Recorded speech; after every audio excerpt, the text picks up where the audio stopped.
So Promised Neverland chapter 174 just dropped. I gave it a read. After the cliffhanger ending of the last chapter, I have to say, not bad. Not bad at all.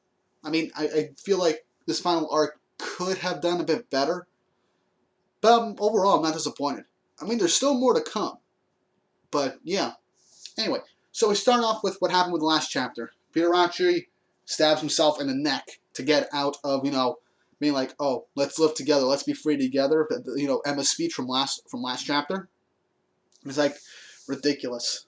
The world you're speaking of, I can't be a part of it. And then he falls to the ground, bleeding out. Everyone surrounds him and tries to stop the bleeding and save his life. He's like, in his mind as he's fading away, he's like, why are you looking at me like that? Why are you trying to save me? Emma looks very sad, and a combination of sad and angry. Sad because, he's decided to take the coward's way and die instead of trying to help, which is, Emma really wanted to help the guy despite hating him. I mean, I feel like, but yeah, that look Emma had was a combination of sadness and anger. She literally said in the previous chapter that she couldn't forgive him for everything that he's done, but she was willing to try and may possibly save him from his own fate that his family has put him in. So, yeah, I believe Emma was kind of angry and sad at the same time. But then we get this nice little 2-page spread of Peter as he's fading away thinking of what Emma said. Like, if you were born at Gracefield, we'd probably be friends, right? And we do get to see this, and he's like, ridiculous. That would never happen. Because in this world, and then we get cut off, as he's basically fading away completely, we see that demon god thing. Again, I can't remember the thing's name. Let me know how the name is actually pronounced. I really want to know for future reviews before this entire manga series ends.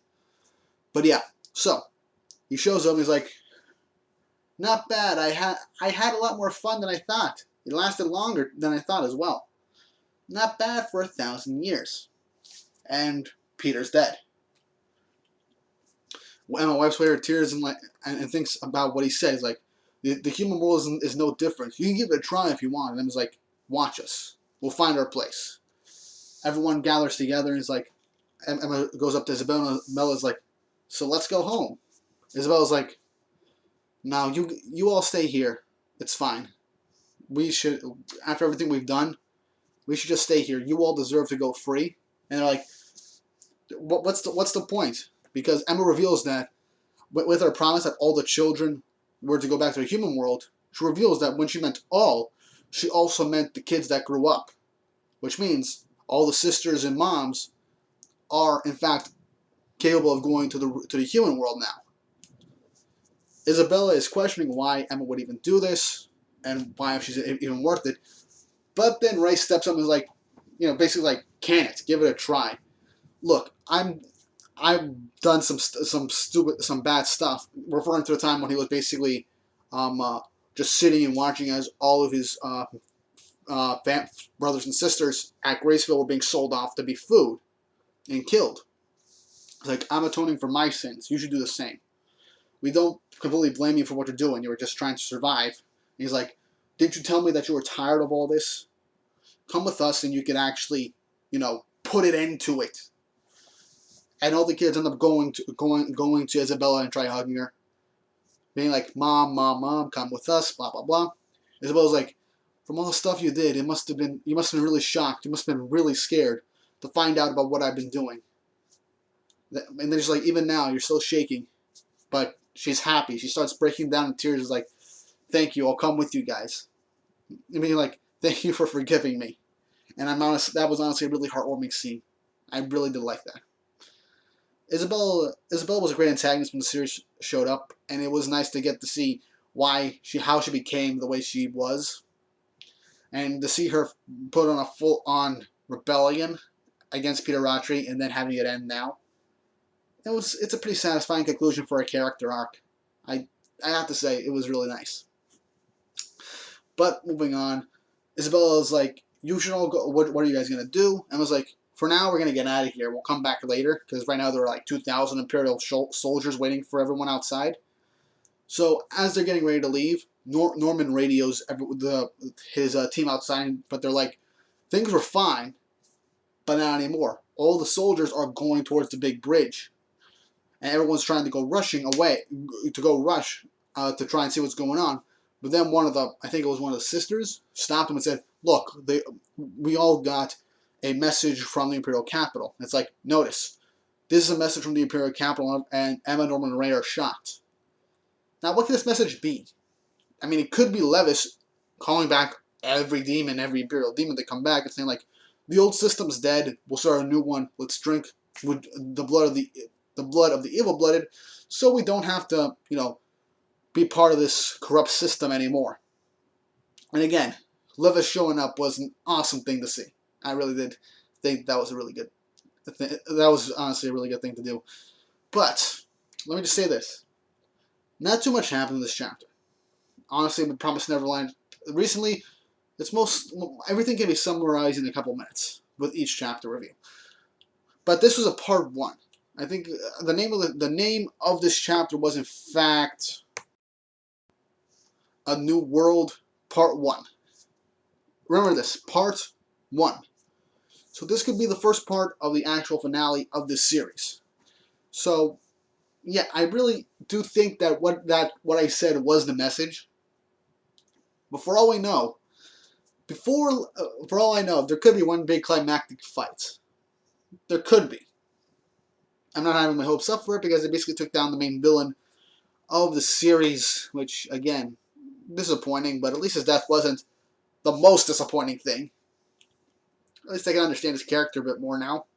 Not the best villain for the finale of a series. But what do we mean by a big final fight?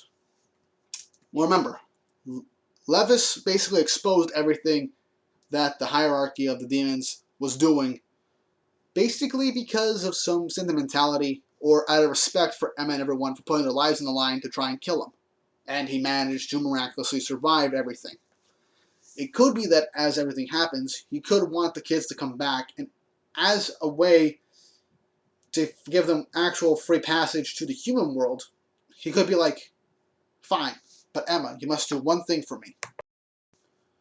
Fight me one last time." So it could be that Levis is craving for one last real fight, because once Emma takes all the farm kids to the human world, there will be no more human hunts in the world. Worlds will in fact still be separated, but they'll have nothing to do with each other. So I feel like if this is what Levis is doing, like getting all the Imperial soldiers to stop and giving them a chance to go back home, it's possible that he might just want to have one last fight against Emma, full on, lives on the line. He won't wear his mask. He'll probably wear his mask. One last fight. If Emma can kill him, Sonju and Mujika will kind of take everything and be responsible for the Demon Kingdom, and you all can go home. But if I win, everyone but you will go home, or something like that. I don't know. I'm not a master writer or anything. As much as, even though Promised Neverland isn't an action series, it had some good action scenes that I really did love, and I would love to see it animated. But I do believe that this is something Levis could do. If anything, probably would just want to have one last fight with Emma just for kicks. Like, I won't let you pass until you fight me. Win or lose, you're all the kids can go home. But I want to fight you, Emma, one-on-one, no help. I don't know. Call me an optimist. It's just something I want to see. If that doesn't happen, it's fine. But yeah, what did you guys think of this chapter of The Promised Neverland? Was it good? Was it bad? How do you think this is going to ultimately wrap up?